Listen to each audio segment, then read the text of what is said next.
Hey guys, how's it going? Comparing here. Today I want to talk about one of the more interesting, one of the more staple Druid cards. I know I've reviewed a lot of Druid cards so far, but most of them have been very situational ones where people mostly think they suck and most of the time they're right.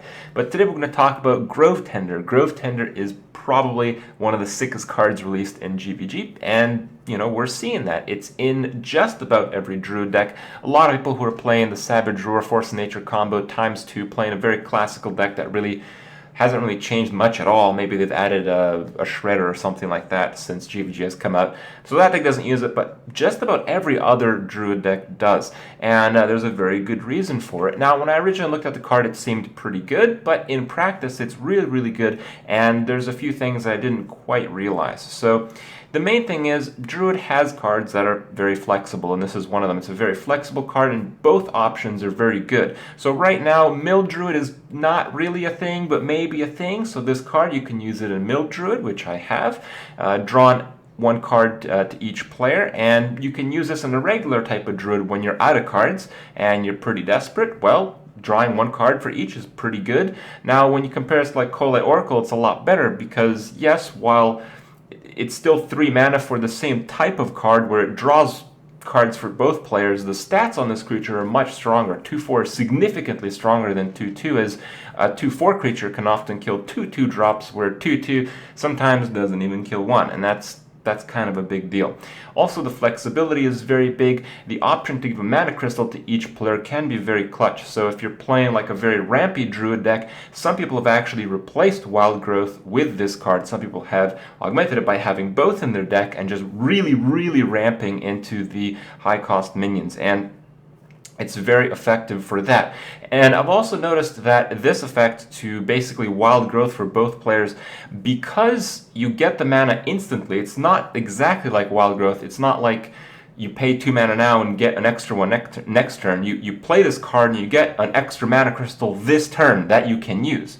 So for instance, if you play this when you have 4 mana, you can play this for 3 and then play a 2-drop. So because you get the mana right away, it makes for some very, very flexible turns. It makes sometimes very bad situations, redeemable. And also, you have to keep in mind some cards, they're really good in the early game like this one and start to really be terrible in the late game. But this is not exactly one of them. Yeah, it's kind of bad, but if you're out of cards, you have the card draw option. And if you don't want to give your opponent a card, if you don't need a card, you can use it for the mana crystal option. And this is relevant because you get the filled mana crystal, as I mentioned, you basically are playing a 2/4 for 2 mana. Because if you're on 10 mana, you play this, you consume 3 mana crystals, you're at 7, then you get a bonus one, and you're suddenly at 8. So, if both players are at 10 mana crystals, the extra one doesn't really matter, and you're the only one who really gets the discount because it's on your turn when you're actually spending the crystals. It's not like he's going to have 11 when his turn comes around. So it's a 2/4 for 2, not the best on turn 9 or 10 or something like that, but still acceptable. So, it's got late game potential, it's extremely flexible, it's a staple to just about every Druid deck. If you're still running Wild Growths, replace it with this card. And, if you're running just about any kind of Druid deck, consider it. Because, I think it's very successful, it's a very powerful card, and most of all, it allows you to play things in a surprising manner. And I won't go into too much detail because I want to show you guys an example in one of the games I had with my Mill Druid, where this card really, really shines. It really makes the deck what it is. So, hope you guys enjoy the clip. Hope you guys try out the card if you haven't already, because, it is one of the best. Enjoy the video.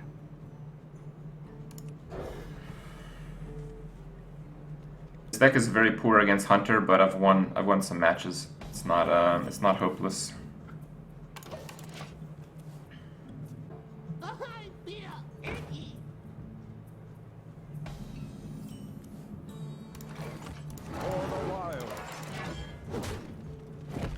Because I put the antique heal bot, if I can just stabilize on the board, because I have the 2 pandas and the Tree of Life, I can probably draw out the game, but it'll be pretty difficult.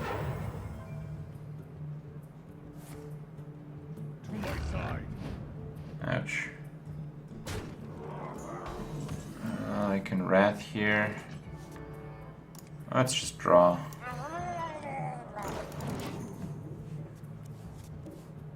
Okay.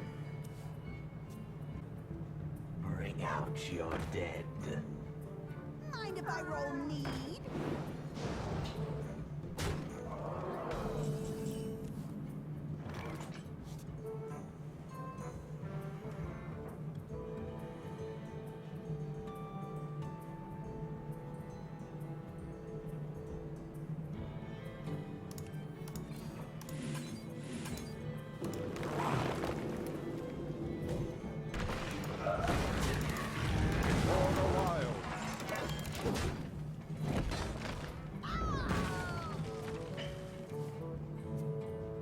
Pretty bad spot, but again, not hopeless yet. Oh, that's pretty rough. Let's see though, if I get another mana.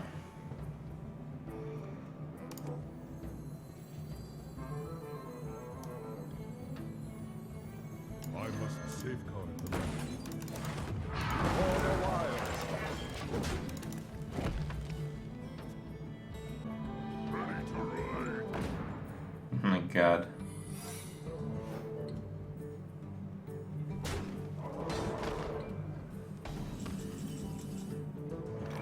Feel nature's wrath. That's explosive trap.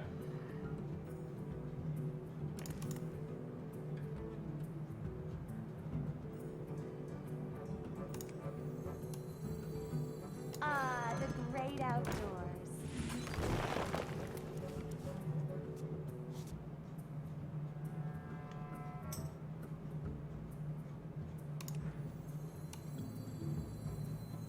Ah, the great outdoors.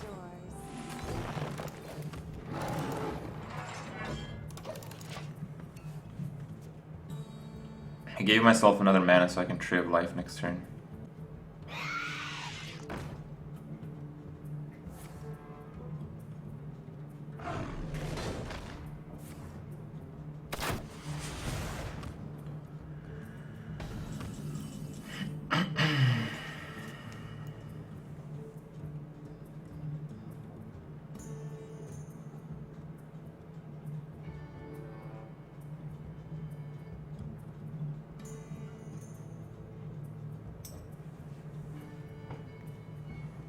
Feel nature's wrath.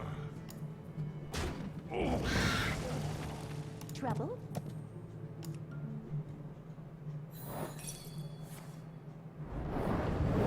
Trouble?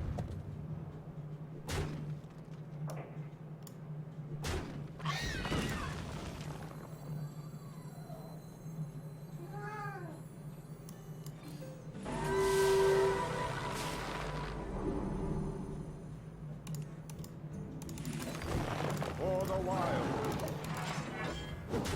Okay.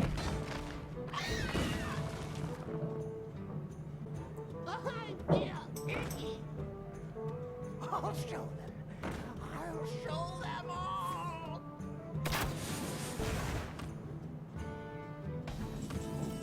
I'm not out of this yet. Trouble? Trouble? Oh, what?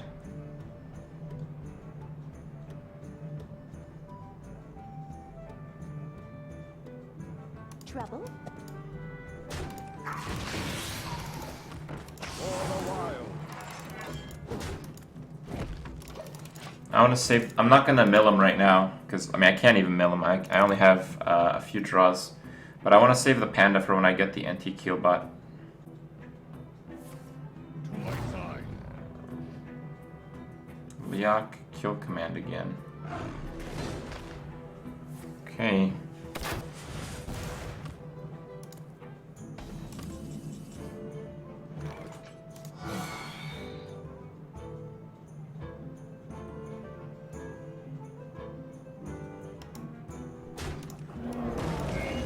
Trouble? Trouble? He's a Dota player, guys. I'll show them. I'll show them all.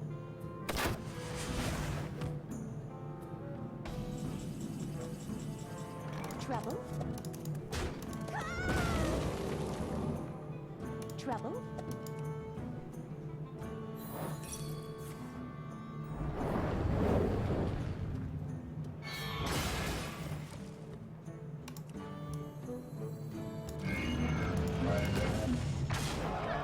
I'm gonna push for lethal next turn.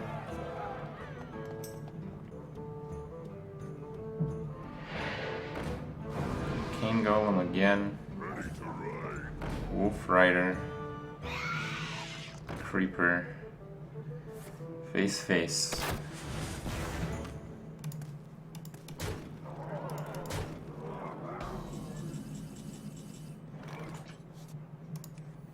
I must safeguard the land. Let's just clear this up real quick.